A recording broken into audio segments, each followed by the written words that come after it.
Alright guys, I'm going to add another installment to our Ableton training here, and I'm going to try to walk you through without even necessarily a lot of uh, tutorial instructions as much as just kind of demonstration. I'm going to try to show you front to back getting a song into the master session, and I'll try to do it in an expedient workflow, and I'll do what I can to explain as I go, and we'll see how it turns out on the other side. Alright, here we go. So I've just opened Ableton, and I'm in the process of downloading a song right now called Throne Room, which we have done a couple of times the past couple of weeks. It's an amazing song. And so first thing I'm going to do, I'm going to go ahead and find our, let's see, Res Worship Editing template. So the first thing I want to do is actually go to Save As, so I don't mess up my template. And we're going to immediately create in our multitracks library a new song folder called Throne Room. And this is by Kim Walker. And I'm not sure the BPM yet. You know what? Tell you what, here's a shortcut. Let's go to multitracks.com and find out. 64. Alright, so we're going to make this 64 BPM. And we'll change this to just Walker. Try to shorten it a little bit. Cool. There's our folder.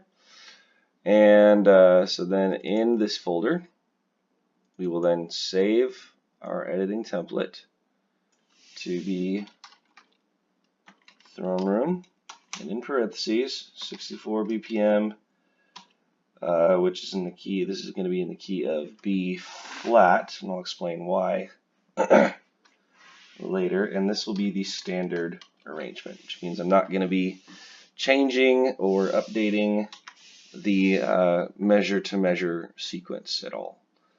It'll just be track to track. Alright, so there we go. Alright, so I've got my cookie cutter template, and I'm going to go ahead and open my file browser right here, and I'm going to look for, on the desktop, my multitrack Throne Room. It's by the album On My Side, and it's in the key of B flat. The true key is A.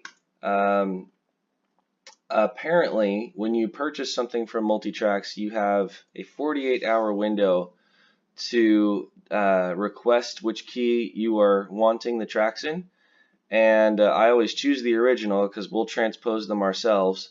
I don't want to have 5 redundant projects. I'd rather have one. And I bought the Multitrack a couple weeks ago and didn't download the original key immediately. So within 48 hours, the link expires. So we can do B flat and transpose it up to A if we need to, which is a little strange, but I guess it's a way to prevent piracy. So oh well. All right, so in this folder you're going to see a couple things. There's your multitracks folder. This is the original package of stems, and then we've got album, JPEG artwork, and then the multitracks company's version of the session.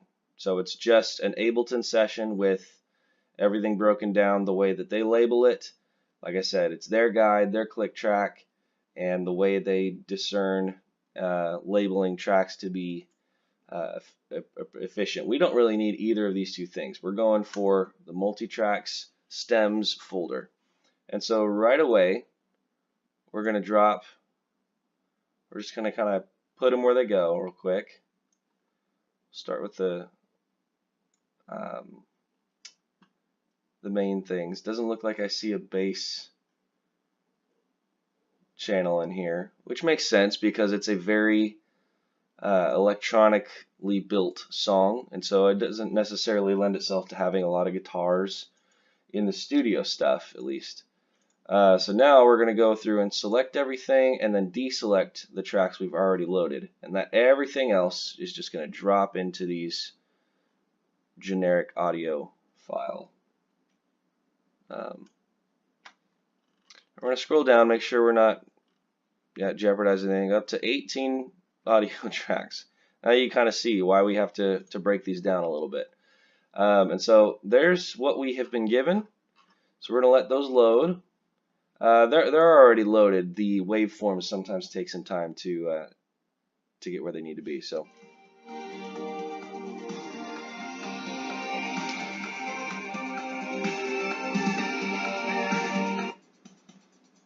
let's take a listen to some of the depth. I really love to listen into the tracks once you buy them, because you start hearing things that you didn't know were there. A lot of reverb. Gives me some idea of how to recreate the song from a soundboard too.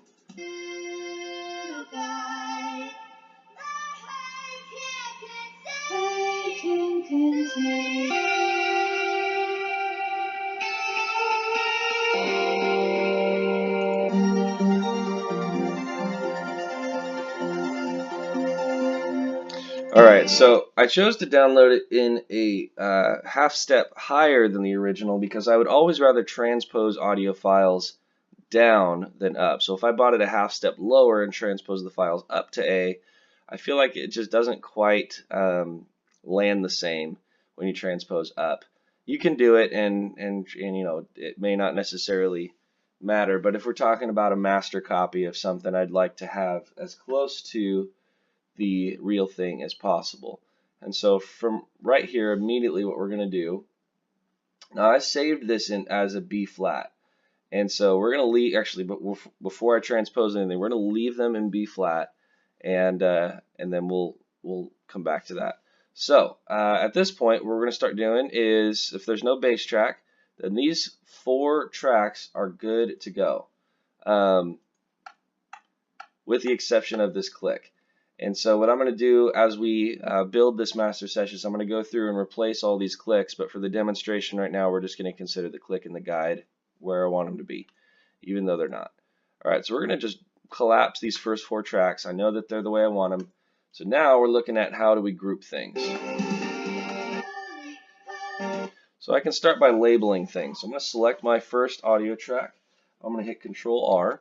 I'm going to turn caps on, and I'm just going to kind of use my discretion here. I'm basically going to mimic the track names that I see. And if I hit Tab, while I am in an open text field, it can scroll me through these pretty quickly. Oh. So now I've got kind of a true for true recreation.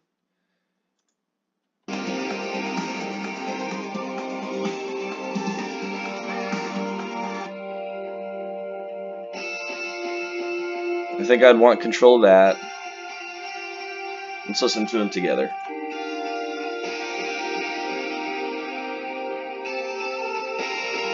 Those are both parts I could see our guitarists wanting to reproduce and in nature.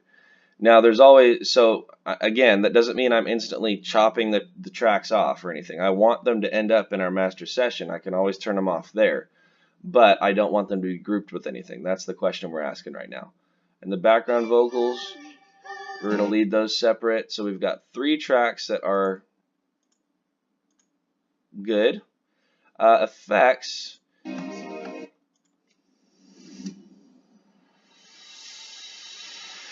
Let's move this guy down toward percussion and the loop tracks down here and see if there's enough to go off of here.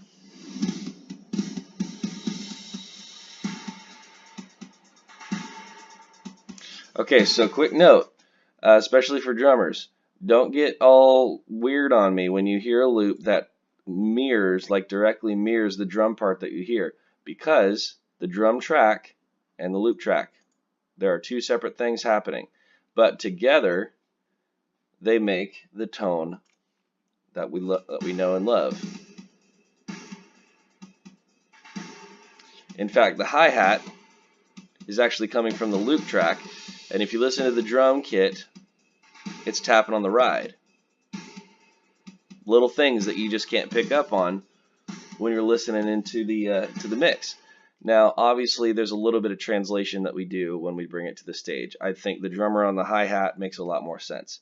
But that being said, knowing what the loop does or doesn't do and how to mesh with that, I think is a really big point of, it's a big advantage as a drummer.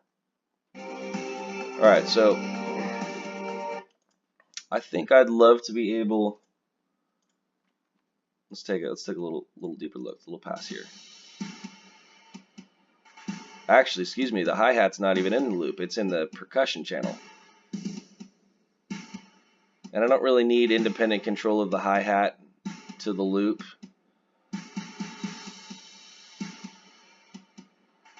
Or the effects channel. I'd say those are all good things to group together. And remember, if I ever change my mind, I can come back to my editing template. So I'm going to go ahead and select all three of these, hit Control G to make them a group, and I'm going to name this perk. Now I already have a perk down here, so let's go ahead and rename this hi-hats. And then I'm going to collapse that on solo everything, and we're making progress. Let's kind of keep pressing in here. We're going to start by seeing what can go together with our keys.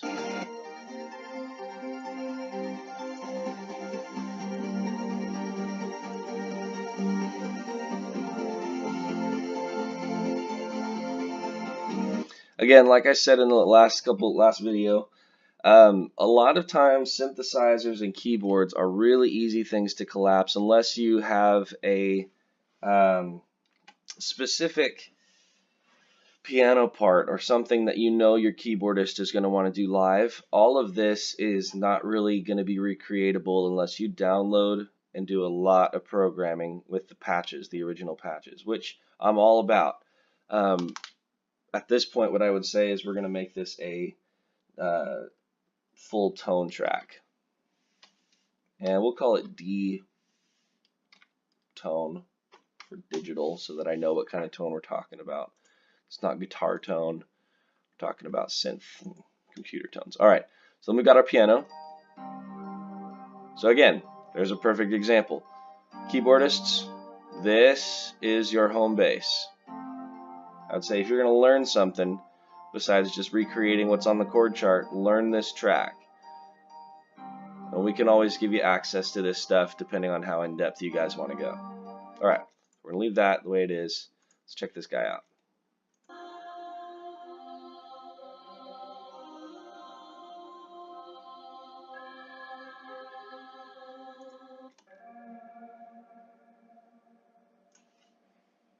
I already know we're not going to need the rest of these, so I'm going to go ahead and get rid of those for now.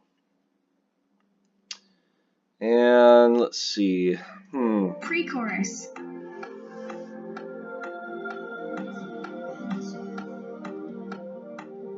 Chorus.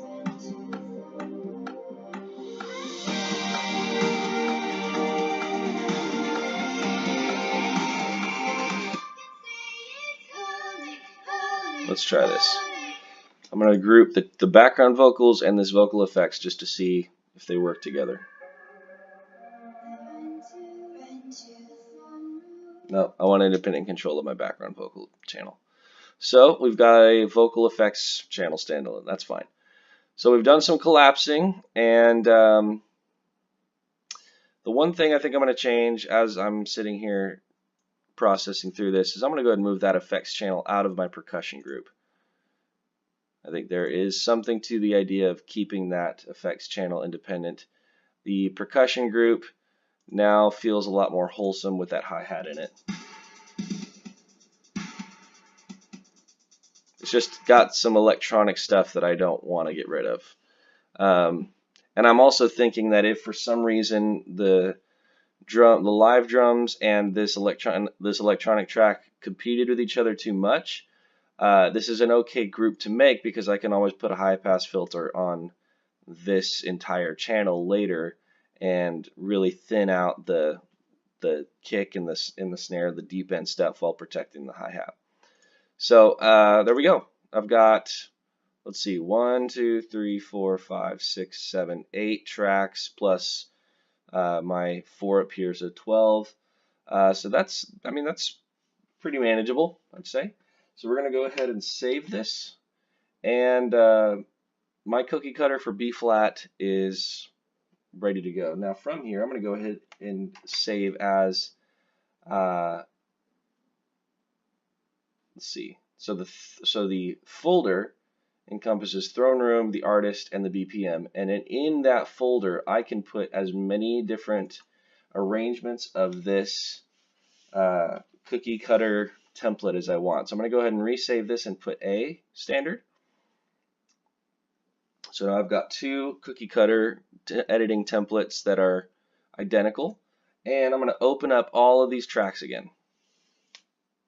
And now I'm going to go through and transpose everybody. I'm not going to transpose drums. That would be silly. And then we're going to, and you have to do it within kind of the group structure here. So I can't go like, oh, I guess I can. Maybe I can do this all at once. Let's select everybody. All right, Control-Alt-L opens up my bottom window, and I'm going to go ahead and set all of these to warp. Warp is Ableton's way of making an audio file or an audio sample in line with whatever tempo you've actually set. So the first thing I actually need to do is go back and unwarp this, Control-Z, and set my tempo first. And I'm going to make a note that I did not set the tempo in the other session as well, so I may need to go back and fix that. But since those are in true keys, it's in the B flat key, and I download them that way, I don't need to warp them necessarily. The tempo is not super critical if I'm exporting those in B flat. But if I'm exporting them in A and I want to transpose them, I need to make sure my tempo is in line, and because then all of the push and pulls that it's going to do with the audio are going to be in sync with the tempo. So we're going to land 64 right here, and then we'll go back to warp everything. And then by default, we're going to set everything to Complex Pro. Now this is only a feature that comes in standard, the standard version of Live. It doesn't come in the intro version. And I'm just going to go ahead and set the envelope all the way down to the bottom, which is 8. It doesn't go below 8. And that's just going to be a starting point. That's the best way I have found to transpose audio files in bulk quickly. And then we can go through and kind of fine tune everybody. So actually I'm going to go back up here. I'm going to select everybody again except the drums. And I'll deselect the loops and all of that too. All of this can, all right. Yep, we're just looking for the tone stuff. Effects, we can leave that unprocessed. And our keys, our guitars, background vocals. Okay, everything's worked. We're set to Complex Pro, and we're going to transpose down -1 on everybody. All right, let's take a listen. Chorus.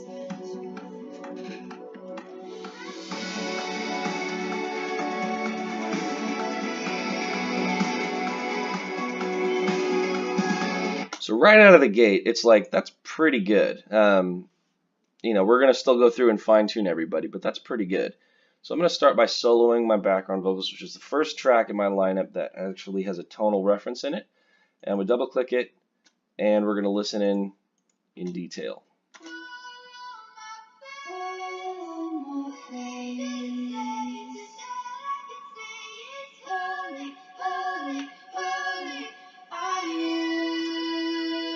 So the envelope down here in the formants, this is just a push and pull for me on a way to kind of make the transposed audio sound as natural as possible. Now, because we started with a audio file that was transposed higher, it already had the chipmunk effect going. So I'm actually wanting it to give any kind of masculine transformation that it can, because I want it to be as true as possible. And the true key is an A. So pulling the audio down like this works. If I were to put this in the middle, you still hear the key, but you're also hearing some of the chipmunk stuff come back, which I don't necessarily. If we were going the other way, if it were going from A to B flat and we were going up, I'd want to protect, you know, the trueness of the voice, even though I'm warping everything up. I don't know if that makes sense, but I'll get into it later. You just got to play with these and be able to make the audio sound as natural as possible. That's your goal.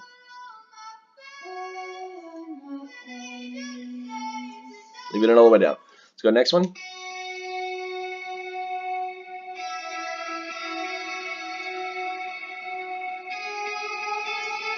The guitars and the keyboard stuff you want to leave pretty much at 8. Because the more envelope you give to a transposed track, the more work the transposition has to do. It starts to, like, you can make it sound natural-ish, but it's also going to sound like, if you really listen in, you can hear the computer doing the work. So,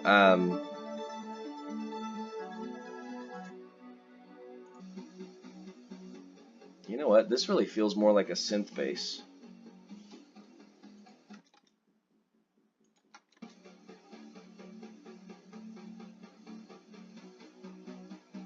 I feel like that one may be different in nature. I'm going to go ahead and move this guy. Let's collapse this. Control-Alt-L. Let's go ahead and move this guy out of that group.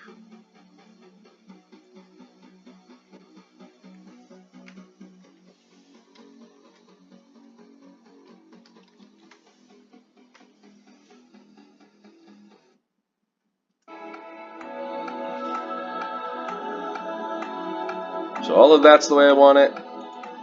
My effects. I'll take a listen into the effects too, because some effects channels do have like percussive elements, but they are key specific. Sometimes there's an 808 or a bell or something like that that's just it's in the actual key of the song, and so sometimes you do need to transpose the effects. Same goes for any percussion tracks. Just kind of quickly glance over and make sure there's nothing tonal in nature.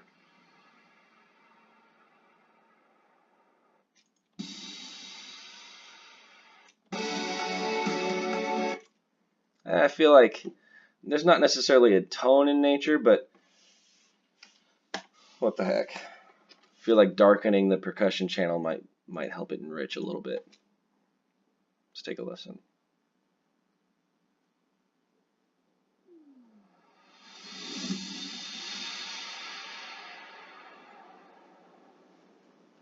Let's do it with everything.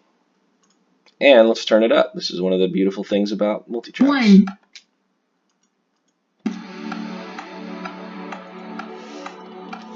Zoom in here. Chorus. Yeah, that 808 drop right there feels right. Now we can bring it back to 0, so it's untransposed. It's it from the B flat project. Let's listen in now. Chorus.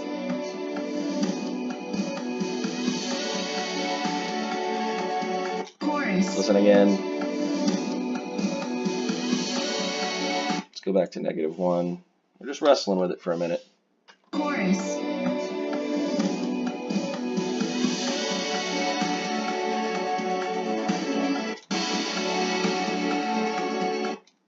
Nah, we'll leave it. All right. So some of these are challenging, and you just take your time and use your artistic ability here. All right, now let's go to loop. There's nothing tonal about this.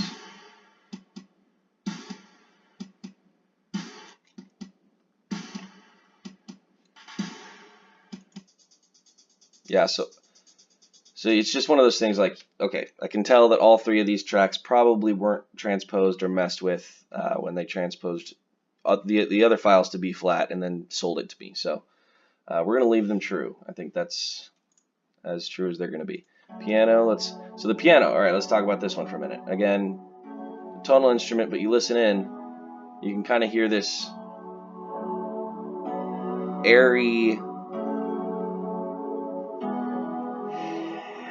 like breath on it almost.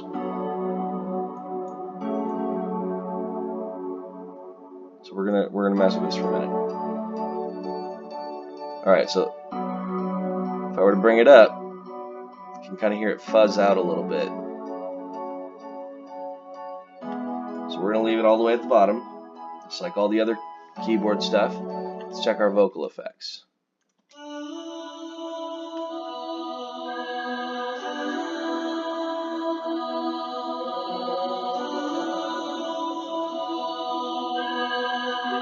Go up a little bit.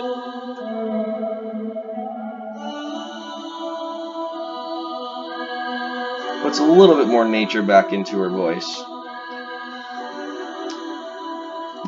All right, let's take a stand back listen here. Bridge.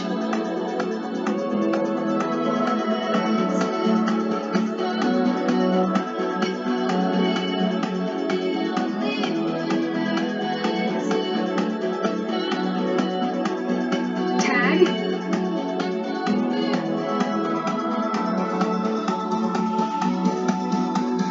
Chorus. Woo! It's got some spice. I like it. All right, so now we're going to select everything else. Hold shift. All the yellow fields, we're going to hit the arrow, collapse it all. Here we go. And now again, we're going to select the tracks, group headings and true tracks just as they are. We're not going to select the tracks within each group necessarily. We're just going to highlight all the fields that we want. And we're going to highlight the bass track as well, even though there's not a bass track for now. And we're going to go to File, Export Audio. And then we're going to set selected tracks only. And we're not normalizing, we're not converting to mono, we're not or we can create it. This is fine. Leave that there. Everything else is good. I'm checking for something. Render start, render length. Wait, 2 measures. That does not feel right. So if you look over here, you've got a little tiny yellow triangle. There's another one right here that you can't see. Here, let me move this. Let me show you. Let me just. Boom. There he is. So somehow, some way, measures 1 to 3 or whatever were set to be our loop points. The easiest way to fix that, you can do it one of 2 ways. You can like select this whole thing and then try to like land it right in between there somewhere, or and then if you do that, you can give yourself extra space, which I don't necessarily recommend. You want to keep audio files as short as you can without compromising any transitions or anything. So let's collapse that. So the easiest other way to do it is just select one of the tracks, and then it'll automatically place the end cursor right at the end of that audio field. So now we've set our render length, and then we go back and select our tracks and export. Selected tracks only. We are golden, my friends. All right, so now we're going to Throne Room, Walker, 64 BPM, and we're going to, again, in formatting, we're going to go New, and we're going to type Throne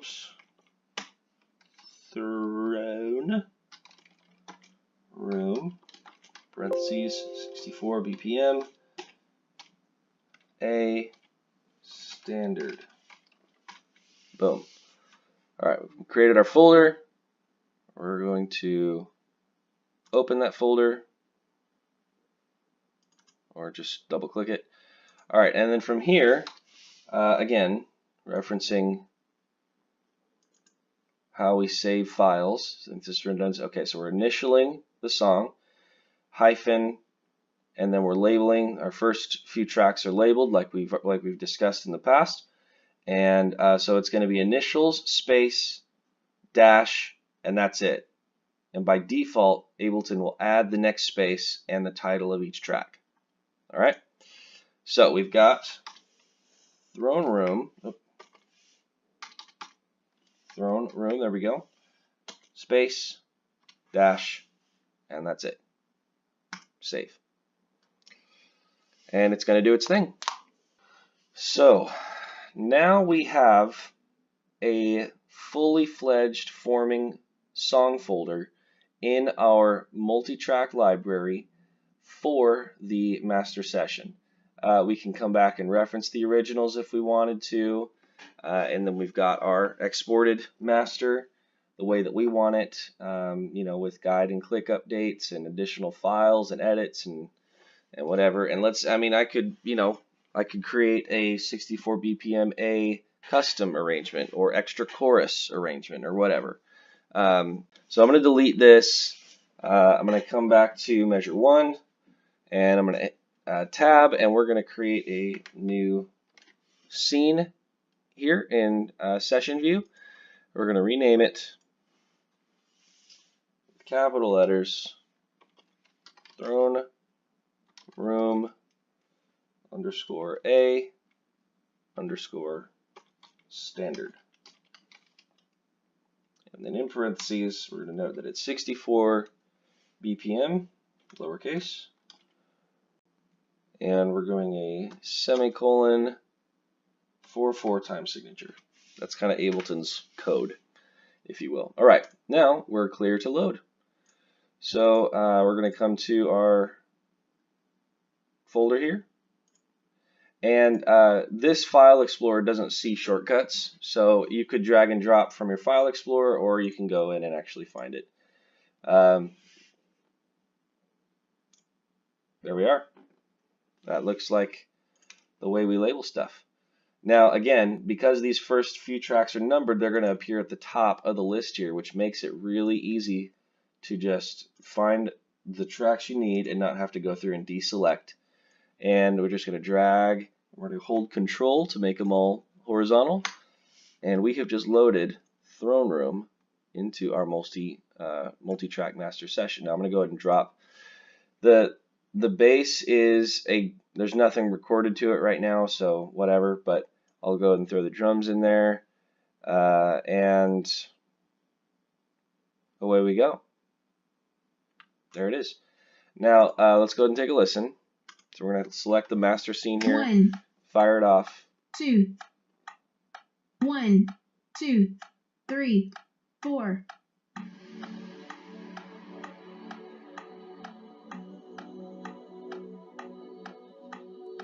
Everything's appearing correctly.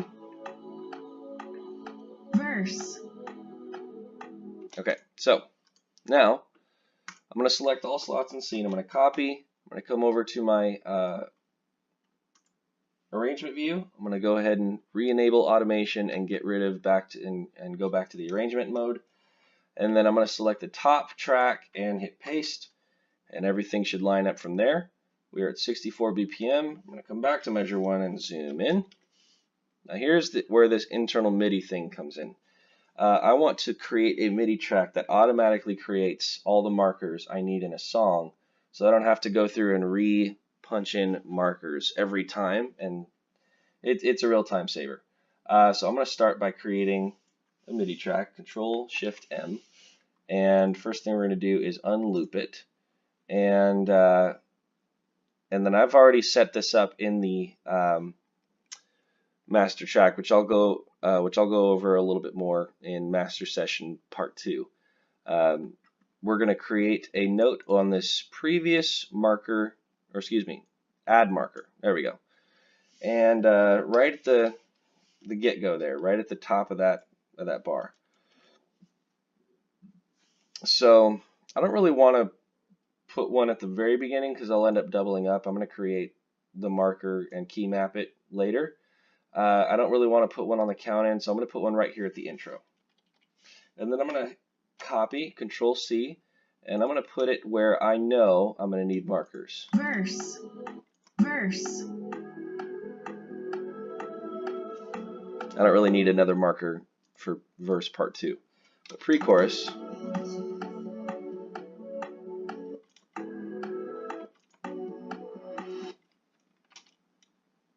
chorus, and see what it's doing. This note is sending through a MIDI app, Loop B for PC, and it's coming back into Ableton and telling Ableton to create a marker. And I'll go over that again, like I said, another time.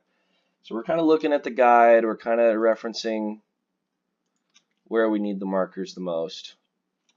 Verse.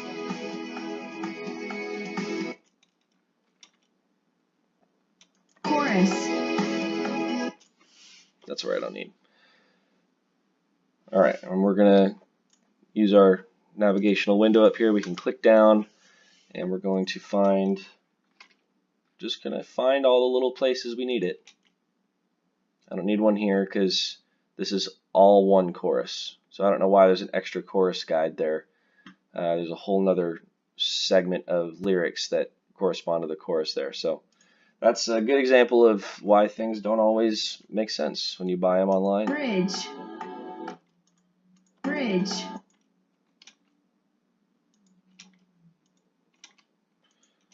Tag. Chorus. Chorus. Outro. Ending. And a very cool little feature. Now I'm going to create a copy and paste on the last measure, and I'm going to move this one all the way to the back, and I'm going to say stop. It's on the stop channel. And now I'm going to join all of these measures together. Hit Control J, and what I just created is a internal MIDI control channel. And so we're going to call this, these channels will all be labeled INT control, and we're going to label it as such with a capital TR space dash space, and then we're going to copy it and paste it over here in session view. Now we can do this in the actual cookie cutter sessions as well. I just had to reference what notes were what. So now I'm going to export MIDI clip just to make sure that my song folder is as up to date as it can possibly be. I'm going to go to A standard, and now look at the file extension. It's no longer a waveform, it's a MID. Wonder what that stands for. It stands for MIDI. We're going to save it, and now the beautiful thing happens when we copy this song from our session view over to arrangement view. You set your song start marker, and then you literally just look for the notes and you just stop, start the cursor, and you can real quickly go through and set your markers, or honestly you can just let the song play and it'll create the markers itself. And for kicks and giggles, I don't like to spend the time naming each one each week, but I will go through and Control R and hit backspace, and again, don't hit enter yet, hit tab, and it'll take you to the next text field, and just going to go through and hit backspace and tab together and punch all of these numbers out so it just kind of looks a little cleaner. And that way when I go to measure 1 of the song, I zoom in and I turn my follow on up here, and I'm about as structured as I can possibly get. And again, this is a way I just created an additional file that corresponds with all these audio files. You can do the same thing down here with your MIDI channels and your drum racks. If you have like a little drum pad, you can set which samples go to that. You can set a lyric video trigger. All of these files can correspond out of the same folder from your multi-track library. All right, this is front to back. It's a long video, but I wanted to give you yet another example of how to take a song from the internet to the master session in the cleanest manner possible. And we're going to make sure that I save this the way we want it saved. Now we've got 2 songs loaded on our session. I'm just going to go ahead and get to work building this master session. I want you to know how it was constructed, and that way week to week you know how to manage it and all of that good stuff. All right guys, take care.